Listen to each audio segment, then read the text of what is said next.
Hello guys, so this is the Steelseries Ikari mouse. It comes in an optical and a laser version. I have the optical, and it's a pretty popular mouse for gaming, so I thought I'd do a quick little video on how to take it apart, maybe clean it, maybe show you a little bit on the insides, what everything is. So, to start out, you usually want to unplug the mouse for this. I'm not going to, but I would say just to be safe, you want to unplug the mouse because if you're using like a metal screwdriver and maybe you touch some of the circuitry inside of there, you could mess up your mouse. So, but yeah, I'm leaving mine on because I am a rebel. So, this first top foot, I've taken my mouse feet off a few times, and so it's pretty easy for me. You can see I just lifted it up with, I just cut my fingernails too, but I was still able to do it. So what I'd actually recommend is go with a flathead screwdriver. You're going to need a small screwdriver for all of this. That's all you'll need is your screwdriver. And you want to get underneath the foot, and you want to pry upward. Now these feet, they are Teflon, and they're a little bit pliable, as you can see here. But they do have an adhesive on them. So when you pry up, you want to try to keep the adhesive on, because if you rip off the foot, but the adhesive stays on, and you rip off the pad, that can kind of make it annoying, and you might have to go buy more feet. So anyway, the first screw is under this corner of the foot. The other screw is under that corner of the mouse right there. So I'll flip over to my Phillips head bit right here. I'll unscrew these two. The screws, there's 3 screws on the bottom of this total. There's one more under here.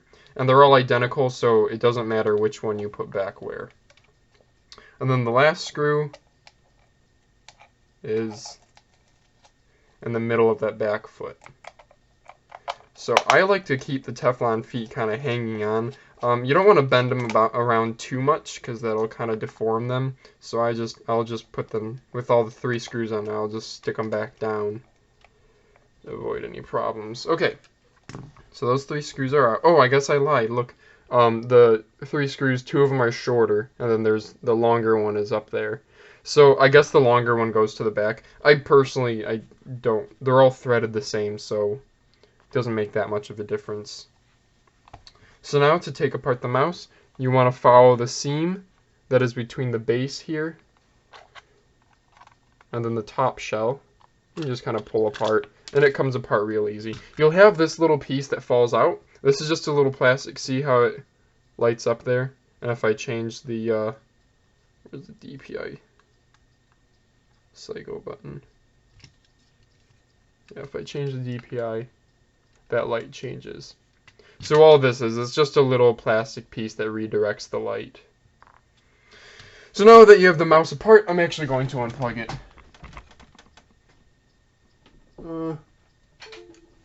I just figure better safe than sorry, right? Okay, so now it comes into 2 halves, the top and bottom shell. The top shell has the 2 side buttons, and then the DPI button, and that is connected to the board with this white connector here. So how you take that off is you want to grip it by the connector, not by the cord, by the connector. You just want to give it a wiggle and pull. It shouldn't require much force. And you can see it's keyed a certain way so that the connector, it actually has 2 slots on the top, and to put it back in, you can only put it back in this way. You can't reverse it. So it's kind of idiot proof. Okay, so now if you wanted to clean your mouse from here, you know, you could spray some compressed air in here. So, continuing on with the mouse, we have your right click is right here. I'm sorry, your left click is right here. This is your right click. Your scroll wheel click is underneath the peg that sits on. This gray box here, that's the sensor. You have your microprocessor there that processes all the signals. And then if you wanted to say maybe your cable's going bad and you wanted to replace it, you can just take a look at, this is the cable, this is the USB cable, this is what this goes into. It goes underneath the PCB here. You can see it goes red, green, white, black, black. So if your cable was dead, if your mouse is like intermittently coming on and off, that probably means you have a bad cable. And so you can just go and find. So I have here's another identical cable. Actually, the wires are reversed on this one, so I guess you would need to flip it around. But point is, you could buy a replacement cable and you just pop this one out. Again, you grab onto the plastic housing, not onto the wires, wiggle back and forth and pop it out. To take off the PCB, there's 3 screws, 1, 2, 3. These are all identical, so it doesn't matter which ones go where.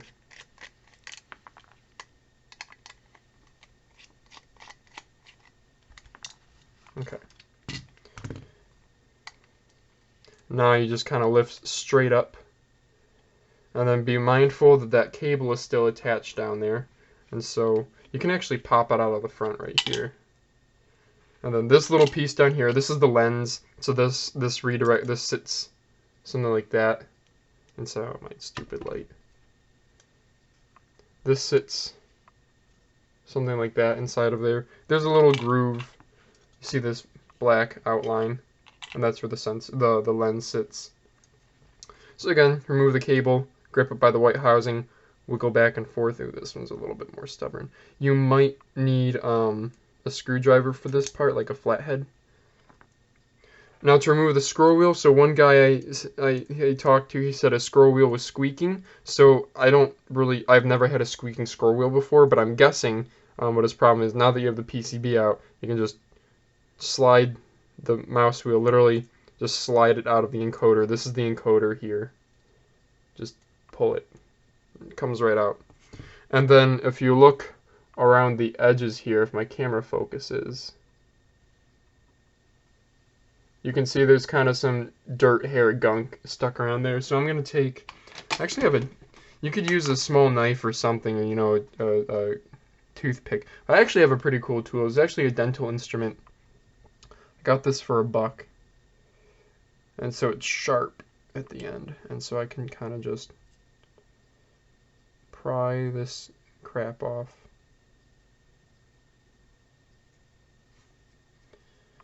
So this is just kind of a regular maintenance sort of thing. A lot of mice today, they advertise 10 million click, 20 million click switches, and by the time you get to like even 5 million clicks on your mouse, you've probably had it for a long ass time, and you're gonna have to do cleaning and stuff like this if you still want it to be functioning all good. If this doesn't fix the squeaking mouse wheel, I don't know what it is, but maybe just taking apart the mouse will give you some insight as to what it might be. It might even be, this scroll wheel, it's a plastic piece, but then there's this rubber ring around it. Maybe the rubber ring is sliding against part of the shell, and maybe you need to grind down part of the shell. I don't know. But also you can take this rubber piece off. If it's, after a while, these little grooves in here get a lot of dead skin stuck in them. And so if you just scrub it under some soap and water, I actually like to use, one of my favorite tools for cleaning mice is just a toothbrush, an old toothbrush that I don't use anymore, and then some isopropyl alcohol. You want to use 99% or 100% isopropyl alcohol if you can, because alcohol doesn't harm electrical circuitry. Water does, though. And the 70% which I'm using is actually like 30% water, so that's not technically good, but that's what I got. Okay, so I think I got just about all this gunk off. My scroll wheel, personally, was working fine, but I figured since I have this taken apart, I might as well clean it up. Okay, so the bottom of my mouse, you can see there's some gunk in there, so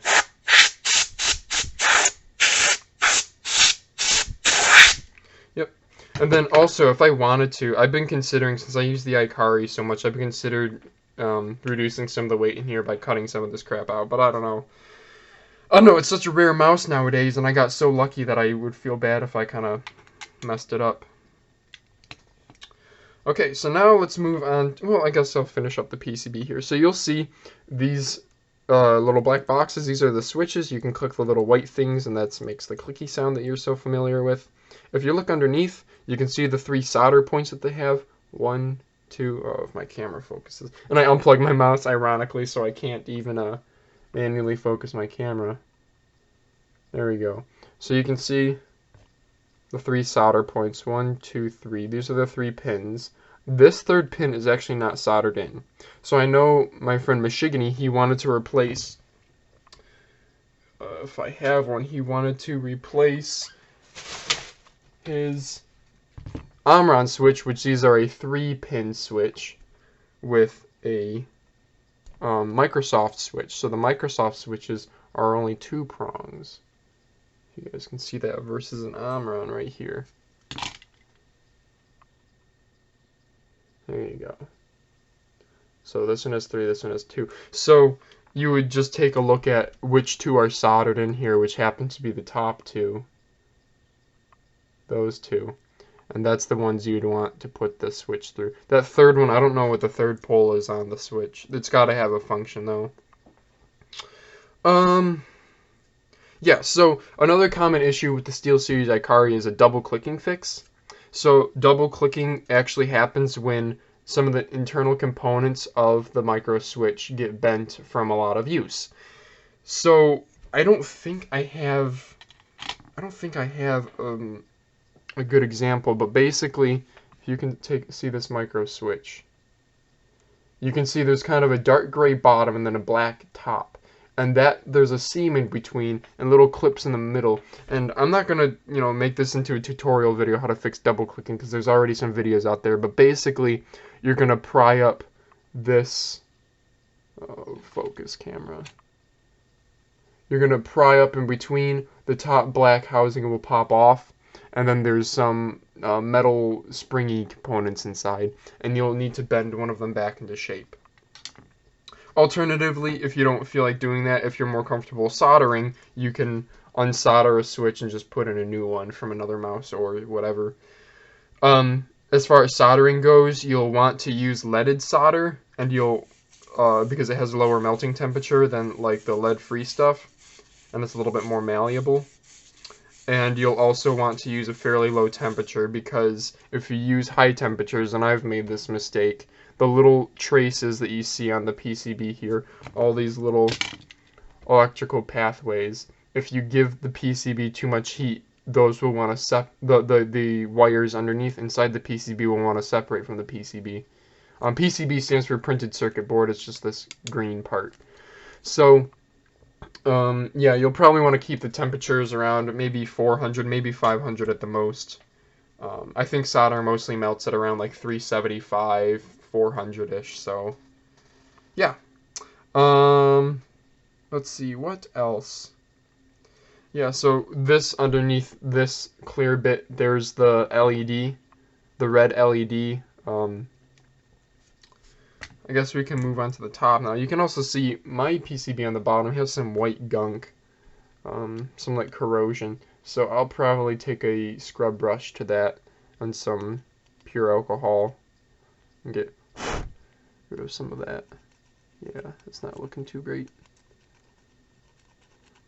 So might as well get it off of there before it creates a bigger problem, right? So now moving on to the top shell. There's a little mini PCB in here, and again it has these 2 identical screws. These are identical to the 3 that we're holding in the bottom. Okay.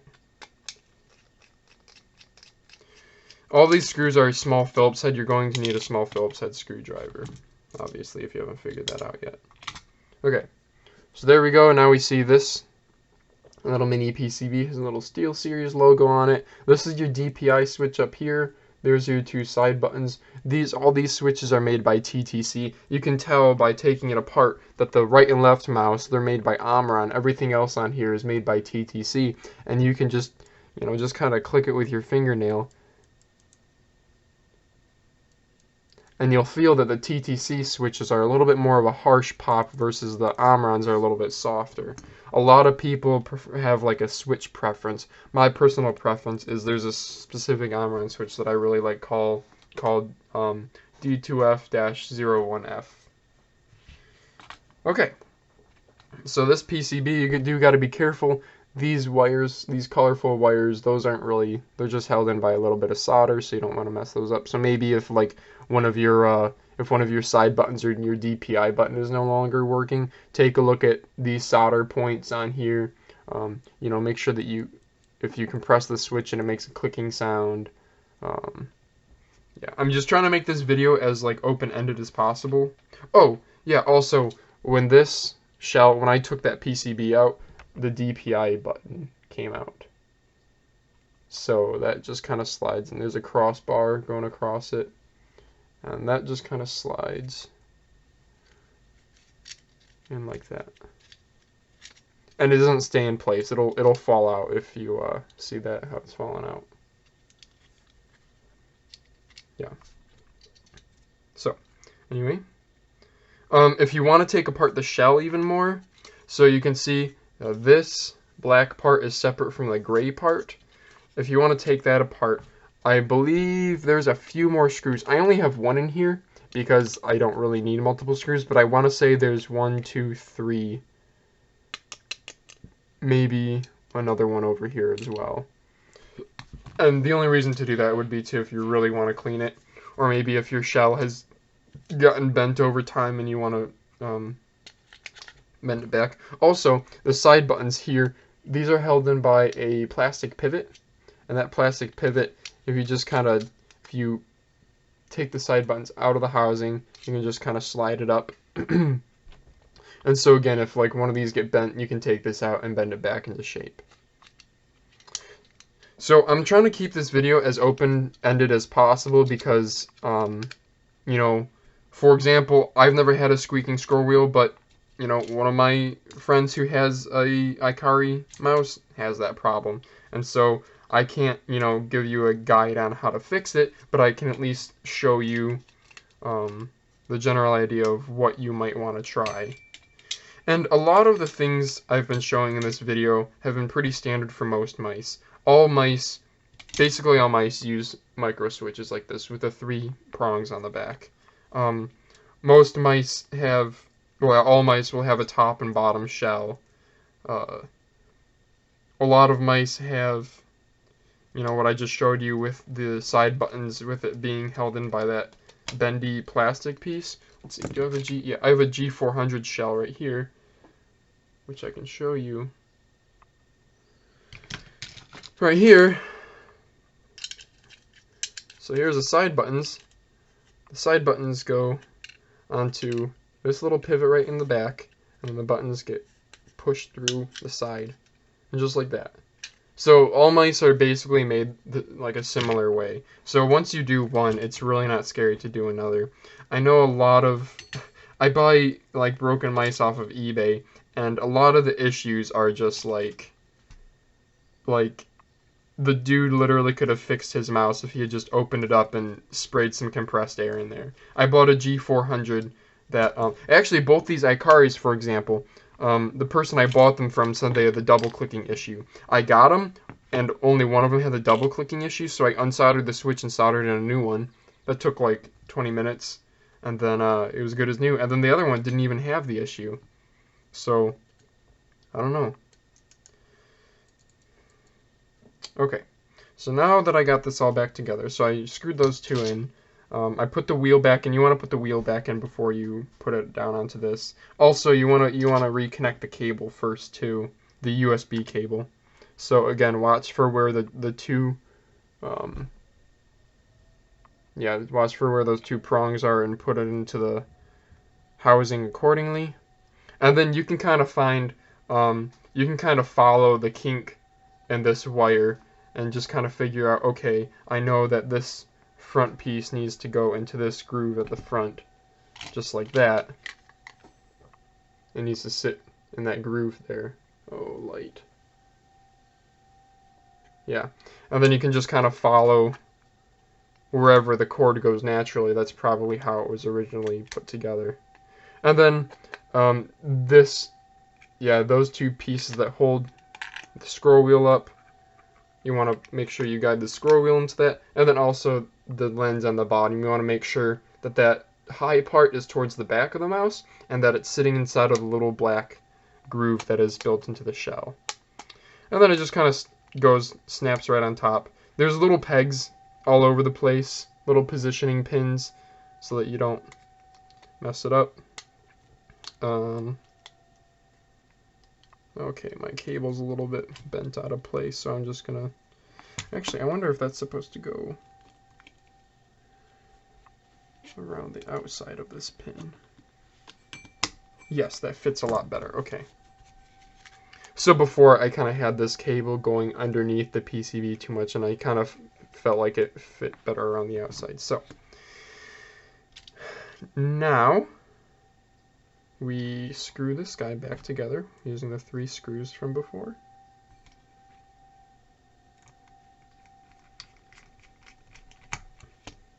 And none of this stuff has to be screwed down super tight.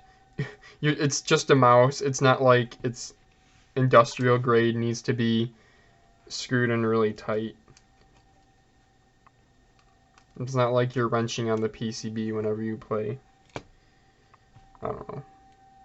There's been some pretty funny things that I have noticed, like a lot of people nerd rage at their equipment, and so I know, like I bought a Razer Death Adder that was broken, and the guy had clearly nerd raged at it, and it was perfectly fine. It just, the switch had died, so I just soldered in a new switch. But in his anger, I guess he must have destroyed the shell a little bit, so it's kind of a bummer. I actually don't think I have it up here anymore. Oh yeah, I do, right here, just to show you guys. Yeah, so he bent like his shell back, I guess. I don't know what he was trying to accomplish. It was such an easy fix. Anyway, so then we take the little light redirector thing that shows you DPI levels, and this just sits... Uh-oh. That's Discord. Okay. So this just sits there. It's not really held in by anything. It'll be held in once we put the top part of the mouse back on. So then, whoops, fuck, it fell out. We connect the top shell. I guess now would be a good time to put in that DPI light thing right there. And then the top shell just goes right on top. There we go. There we go. Okay. And so now, before I screw everything together, I always like to go over just to check.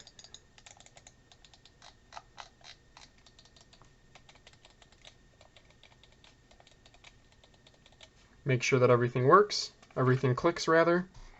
And then, now, I'll go ahead and reassemble this. So again, I guess there were 3 screws.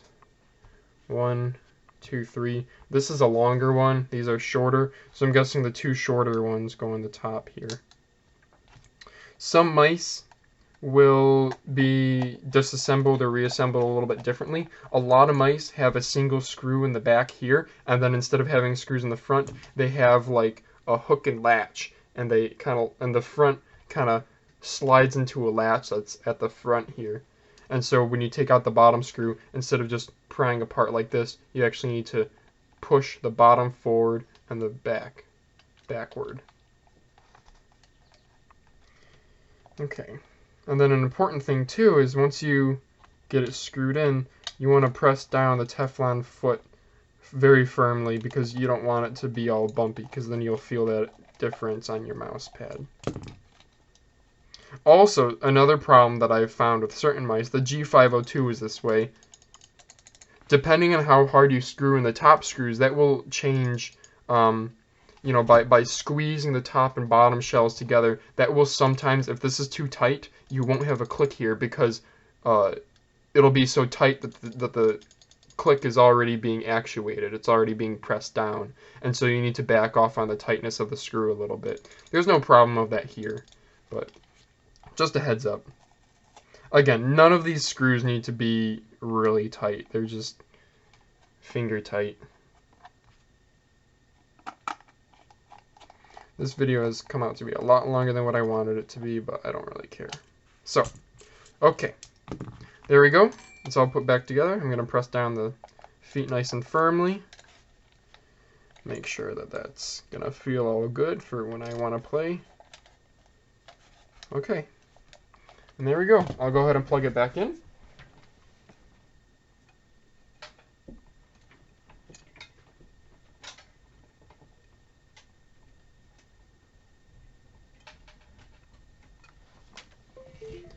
There you go, and it's working. And DPI adjustment works. And forward and back works. Clicking, right click, middle click, mouse wheel up, mouse wheel down. It all works. So there you guys go. That's kind of a general guide on how to take apart, clean your mouse. Specifically with the Steelseries Ikari. If you have any other questions, leave them down below. I would be happy to help you out. And thank you guys for watching, and I'll see you in the next.